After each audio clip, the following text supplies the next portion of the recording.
of the things they've tried have come off, whereas each quarter they compiled their highest ever score against their arch rivals. The final margin was 160 points. Dunstall returned to form to boot 12. Just minutes into the first quarter, first blood to Essendon through Chris Danaher, but it was to be 25 minutes before the Bombers posted their second. Meanwhile, the Hawks quickly took control, Morrissey kicking a miraculous goal, his first of 3 for the term.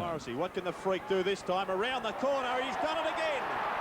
Hawthorn's running players, Jarman, Platten and Hall, were dominating, while Richard Taylor, playing his first game, chipped in with 2 for the quarter, as did Dunstall. The second term, Hawthorn leading by 7 goals at the break. Dunstall goal through Salmon from a free. Taylor, who was impressing in his debut, notched up his third. It was all Hawthorn, Essendon's back line unable to withstand the pressure. O'Donnell, who quietened Jarman, at last goal for the Bombers, only their 4th, the Hawks up by 83 at half-time. It races through for a goal. Great kick, O'Donnell. The second half started in the same way, with the Hawks goaling through Taylor. Only minutes later, Jarman, who was in sensational form, goaled, with Tony Hall following up shortly after.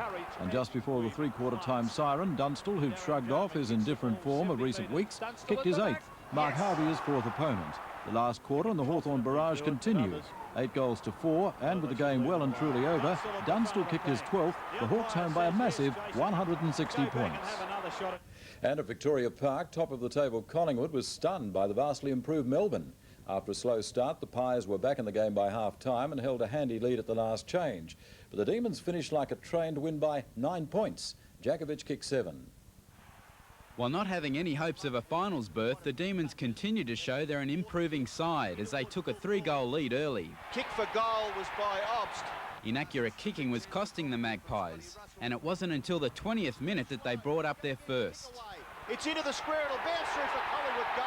At the start of the second quarter, the Magpies looked more like the premiership frontrunners. 19-year-old Rocker goaling twice. With his first kick of the day, Peter Dacos extended his side's lead to 14. Beautiful football by Collingwood, premiership stuff. But Melbourne came back late in the quarter, and after Djakovic goaled, led by 1 point at the major break. The third quarter proved to be Collingwood's, Rockers' 5th, giving them the lead. Good play by the young full forward. The Pies kicked 7 majors in the quarter, Mark Fraser's goal on the run a highlight. But the Demons kept chipping away. 2 goals by Djakovic late in the quarter reduced the lead to 13 points. That momentum followed through to the final quarter. With Collingwood tiring, the Demons took their opportunities. This Lovell goal moments from the siren putting the result beyond doubt. And St Kilda enjoyed a hard-fought win against Fitzroy in its 254th and final match today at Moorabbin. The Lions tried gallantly to spoil the Saints' going-away party, but fell short by 17 points. Lockett, who was taken off the ground just before half-time, returned to kick 6 goals. St Kilda's last game at Moorabbin started with a little bit of magic from Dale Kickett. The Lions, not to be outplayed, set up Osborne after some fine play up the ground. But for the majority of the opening term, the Saints had control. Bowie snapping truly, and Lockett's big hands working overtime for successive goals. The second term saw both sides miss easy opportunities around goal, and the frustration showed. Lockett twice wrestled with Fitzroy players after different incidents. He was dragged after giving away his second 50-metre free kick. It took 25 minutes for the first goal of the quarter, Winmar giving the Saints a 32-point lead.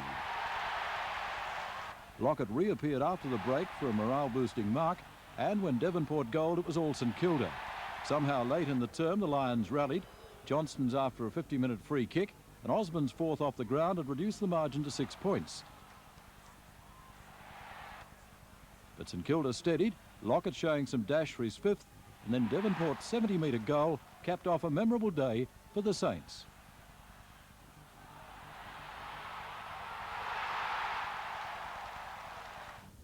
And Footscray cemented itself in the top 6 with a runaway win over North Melbourne at Waverley Park. Early in the match, the Rouge showed why the clash was regarded as a danger game, but after quarter time, the Dogs dominated. Hawkins kicked 5 for the winners.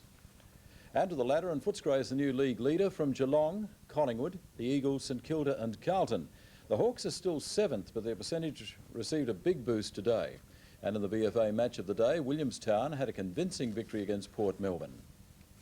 We'll have more sport after the break, and if you haven't caught up yet, it's